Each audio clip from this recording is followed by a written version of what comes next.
Good afternoon, everyone. I am Itzul Junior C. Candano, your reporter for today. Asyat sa readers ngayong giini.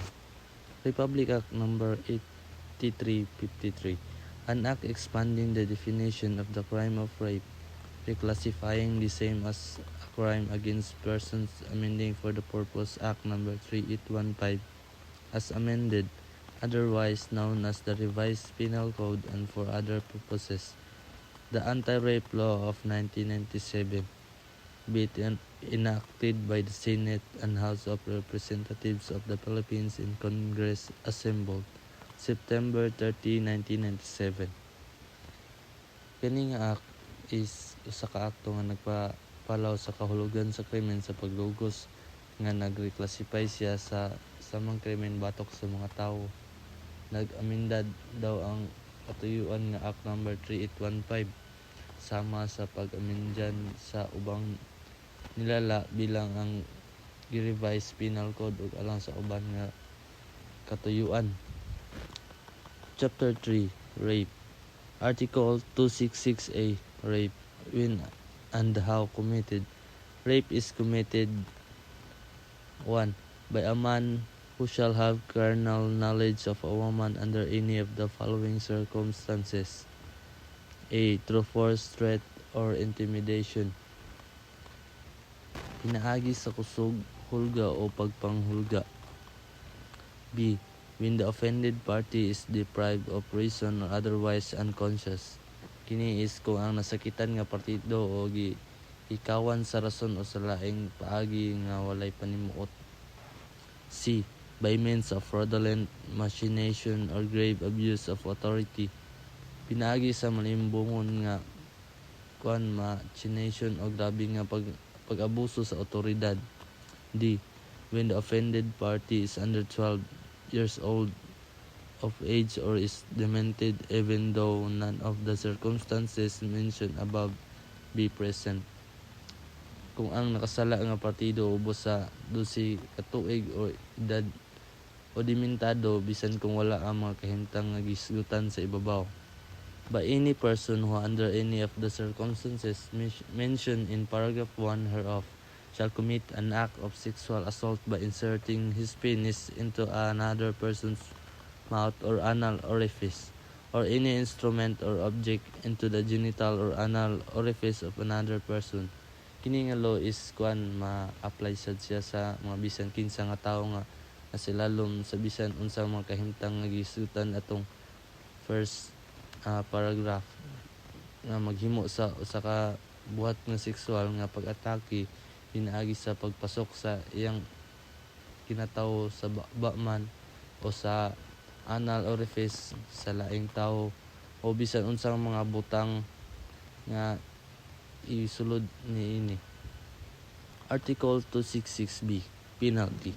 Rape under paragraph 1 of the next preceding article shall be punished by reclusion perpetua.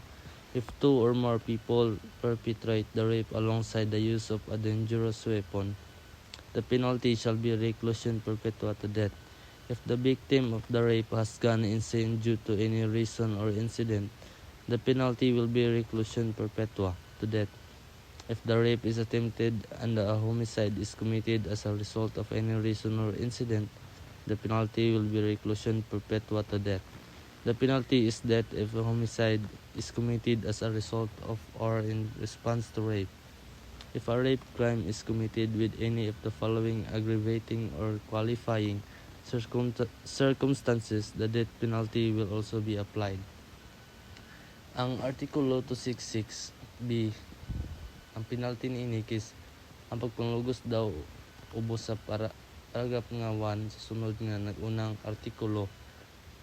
Silutan kini og reclusion perpetua kung duha o daghan pa nga tawo ang maghimo sa pagpanglugos kauban sa paggamit sa usa ka peligrosong hinagiban. Ang silot reclusion perpetua hangtod sa kamatayon. Kung ang biktima pagpanglugos nabuang tungod sa bisan unsang hinungdan o insidente, ang silot mao ang reclusion perpetua hangtod sa kamatayon gihapon.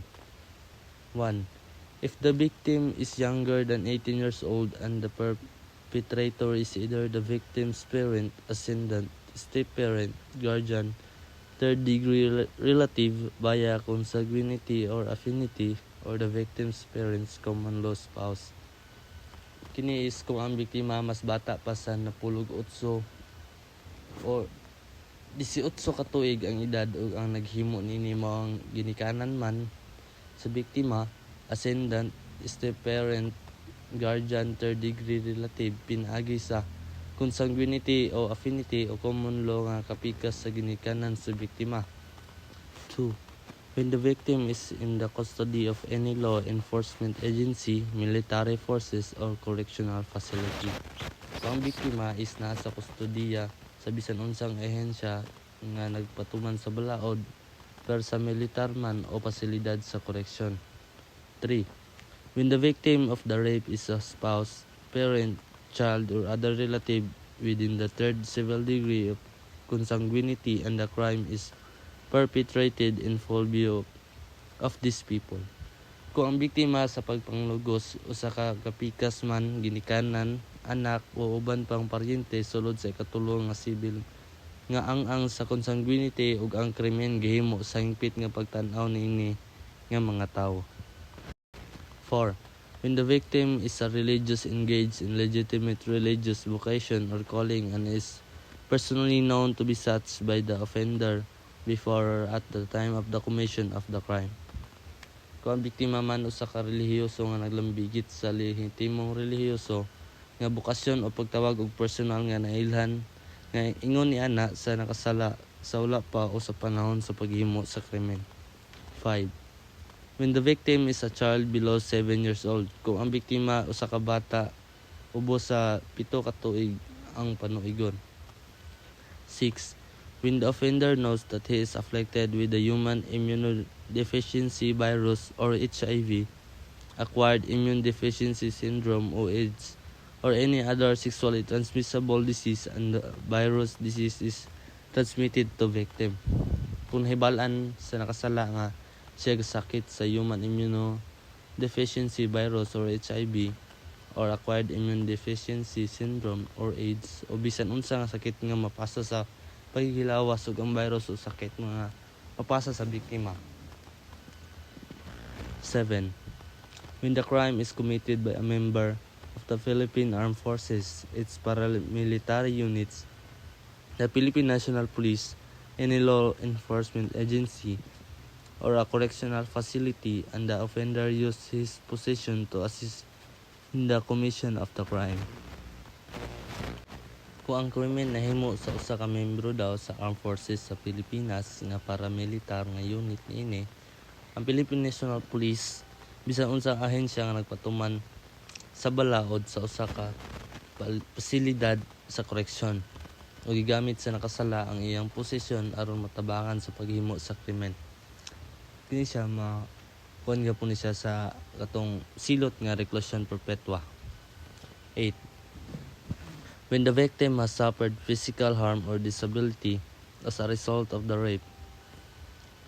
Kung ang biktima nag-antos sa pisikal nga kadaot o pagkabaldado tungod sa pagpanlugos, silutan gyapon siya og reclusion perpetua hangtod sa kamatayon. 9. When the offender knew the victim was pregnant at the time of the crime. Sa dihang nibalaan sa nakasala ang maabdos ang biktima sa panahon sa krimen, makasuhan gyapon ni o masalutan sa reclusion perpetua hangtod sa kamatayon. 10. When the offender knew the victim had a mental illness, emotional disorder, or physical handicap at the time of the crime. Sa dihang nibalaan sa nakasala ang biktima adunay sakit sa pangisip, emotional nga sakit o physical nga kapansanan sa panahon sa krimen, masilutan gyapon kini og reclusion perpetua hangtod sa kamatayon. Article 2660, Pardons Impact. The criminal action or penalty shall be void upon the offending parties later. Lawful marriage. If the legal husband is the one who committed the offense, the wife's later forgiveness as the party who was wrong will terminate the criminal action or the penalty. But if the marriage is void from the beginning, neither the crime nor the penalty will end. Division 266 of the Constitution assumptions when an aggrieved person is in a situation that prevents them from giving informed permission. Any overt physical act that shows resistance to the rape in any way may be used as evidence in the prosecution of the offenses specified in Article 266A. Kini nga Artikulo 266C ang epekto sa pardon. Ang kriminal nga aksyon o silot mahimong walay pulos daw sa nakasala nga partido sa ulahi legal man nga kaminyoon. Kung ang legal nga bana mao nakahimo sa sala, ang pagpasaylo sa asawa sa ulahi isip partido nga nakasala mao ang pagtapos sa kriminal nga aksyon o ang silot. Apan kung ang kaminyoon walay kapuslanan gikan sa sinugdanan ni ang krimen o ang silot dili matapos. Division 266 of the Constitution assumptions sa diha nga usa ka agrabyado nga tawo anaa sa kasitwasyon nga makapugong kanila sa paghatag og pahibalo nga pagtugot. Ang bisan unsa nga dayag nga pisikal nga buhat nga nagpakita sa pagbatok sa pagpanglugos sa bisan unsa nga paagi mahimong gamiton isip ebidensya sa prosecution sa mga paglapas sa gilatid sa Artikulo 266A. Section 3. Section Separability. The other portions of this act that are not affected by a declaration of invalidity or unconstitutionality will continue to be valid. Katulong nga section, pagkabulag sa section. Ang ubang mga bahin niini nga balaod nga wala mapektuhan sa usa ka deklarasyon sa pagkadili balido o pagkadili konstitusyonalidad pagpadayon nga balido. Section 4. Repealing clause. All laws, acts, presidential decrees, executive orders, administrative orders, rules, and regulations that conflict with or run counter to the requirements of this act must be deemed, altered, modified, or repealed in accordance with Article 336 of Act Number 3815 as amended. Kaupat nga section daw is klase sa pagbawi. At tanan nga mga balaod, mga buhat, mga mando sa presidente, mga mando sa ehekutibo, mga mando sa administratibo, mga lagda o mga regulasyon nga supak o sukwahi. Sa mga kinahanglanon niini nga balaod, kinahanglan isipon nga giusab o gibasura subay sa Artikulo 336 sa Act Number 3815 ingon sa giusab. Section 5. Efficiency. This act will become operative 15 days following the conclusion of its publication in 2 widely read newspapers. Kalima nga section is efficiency.